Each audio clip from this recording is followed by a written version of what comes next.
శ్రమ చేసే అలవాటు మీ అందరికి ఉంది కాబట్టి మీరు ఇక్కడ ఉన్నారా. కానీ శ్రమ చేసేటప్పుడు ఎందుకు చేస్తున్నారు అనేది మర్చిపోకండి.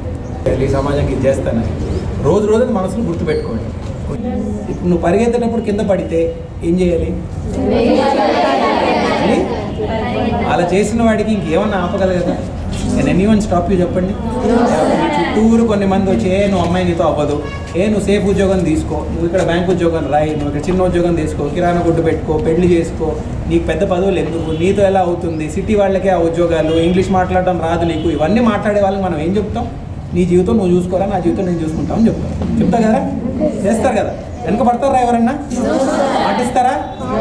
బెస్ట్ లక్ రా. మీరు ఎంత ఎదిగితే అంత సంతోషం రా. మాకు మీకు కావాల్సిందంటే మీ ప్రిన్సిపల్ గారు అన్న ముందు నుంచి మీ అండగా ఉన్నారా? 10 సార్లు అన్న చెప్పుంటాడు, సమయం లేక రాలేపోయా, రావాలి సార్ మీరు, రావాలి సార్ మీరు, రావాలి సార్ మీరు. కంప్యూటర్లు పెట్టింది మీ అన్న, ప్రిన్సిపల్ గారితో మాట్లాడి ఇవన్నీ సౌకర్యాలు తెచ్చింది మీ అన్న. నిజంగా ఒక అన్నలాగా ఉన్నాడు రా మీతో. చూడండి బాగా ఎదగాలరా. మీ వయసులో ఒక మొక్కలాగరా మీరు. మొక్క నాటినప్పుడే దానికి నీళ్లు ఎరువిస్తే ఎదుగుతుంది. వయసు గడిచిన తర్వాత అది సన్నగా చెట్టు అయిన తర్వాత ఎంత వేసినా ఎదగదండి. మీ వయసు అలాంటిది. ఇప్పుడే మీరు చూసుకోవాల్సింది కొంచెం ఎక్సర్సైజ్, కొంచెం ఫుడ్, అవి కూడా ఇంపార్టెంట్. చదువుతో సహా మేనేజ్ చేసుకోండి. ఇంకేం కావాలరా మనకి ఇక్కడ?